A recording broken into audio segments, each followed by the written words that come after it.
Hi everyone, your favorite real estate agent, Cynthia here. I'm standing on the rooftop terrace of this beautiful home right next to the River Oaks shopping district. It's gorgeous up here. You can see downtown Houston. You can see the skyline all the way back over there. It's actually very beautiful. I'm just wrapped up an open house and I wanted to talk with you guys about the housing market crash. Are you ready for it? Stay tuned. It's so bright. I feel like I want to wear my sunglasses. Are you going to be mad at me if I wear my sunglasses? I can't tell. Okay, look, I do this. This is my business. This is my jam, right? And so if the housing market crashes, I want to know the indicators of it before it happens so I can find another job. I'm just kidding. I'm not finding another job. I like what I do too much. But it is important to know what the real estate market is doing, right? So I've been going through, I know it's very scary that interest rates, which were at record lows in the 2.5, 2.75, 3%, and they're now hovering, 5.5%. I get it. I know that's scary. But if you look at the historical average of interest rates, historically, in the United States, interest rates hovered around 7%. So we're still considered below average. Wow, it's super bright. Guys, I had to put my sunglasses on. It is so bright out here, sitting on this fabulous terrace in this house. Okay, so our interest rates, we talked about interest rates being at historic lows. But the question is the market going to crash? Have we seen a housing bubble and are we going to crash? Look, I'm old enough to remember 2008, 2009, okay? And what I can tell you is that the fundamental structure that created the housing crisis in 2008 and 2009 is completely different from the housing structure that we see here.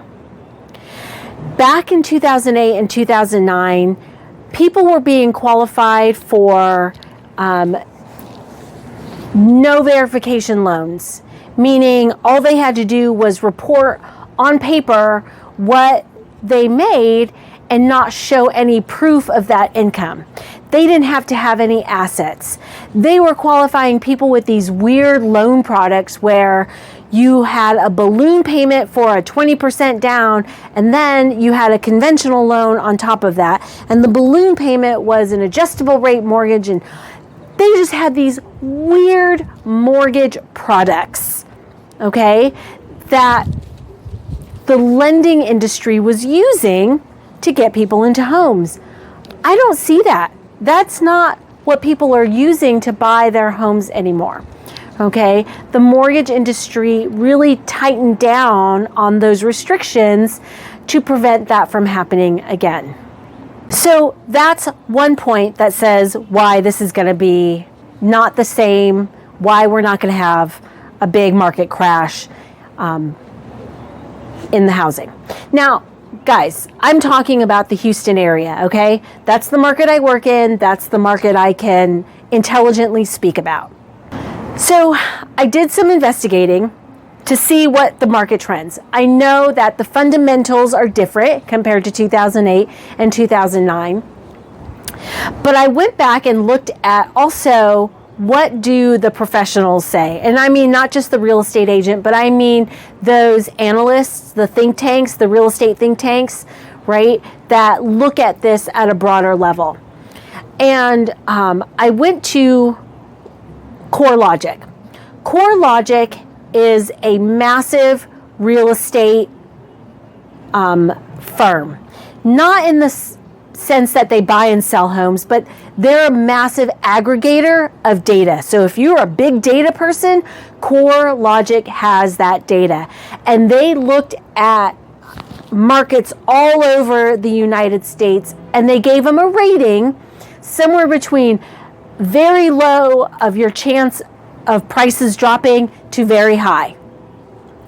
And Houston ranked very low, meaning that in the next year, Houston had a very low chance of its housing prices dropping.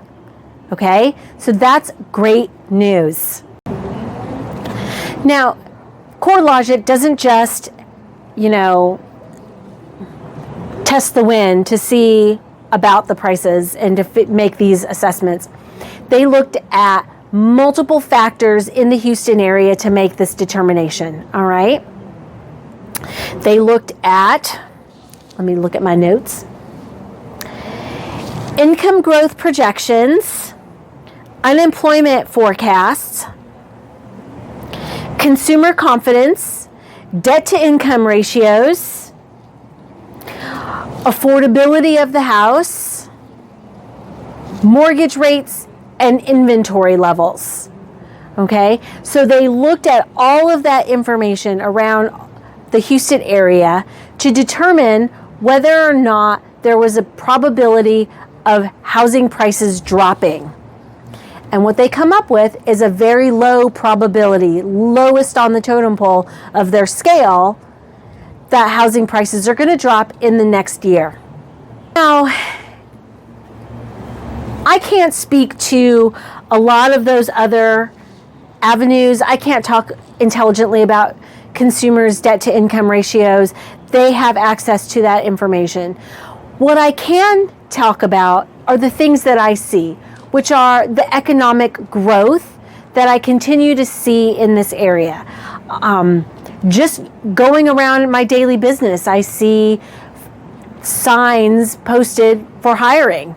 Okay, if we look at the job growth in the Houston area, it continues to be positive regardless of what area of Houston that you're looking in. I see a continuation of commercial development.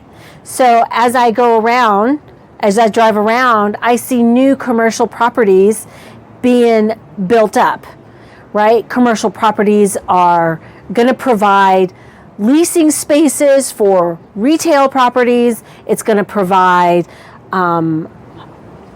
commercial home ownership, or not home, but commercial ownership properties for private doctor's offices, dental offices, dance clubs. As I drive from my house to my office, I see an area being leveled. Well, it was already leveled, but you know what I mean. It's being set up for brand new homes. And judging by the space of it, it's at least 750 homes in that area.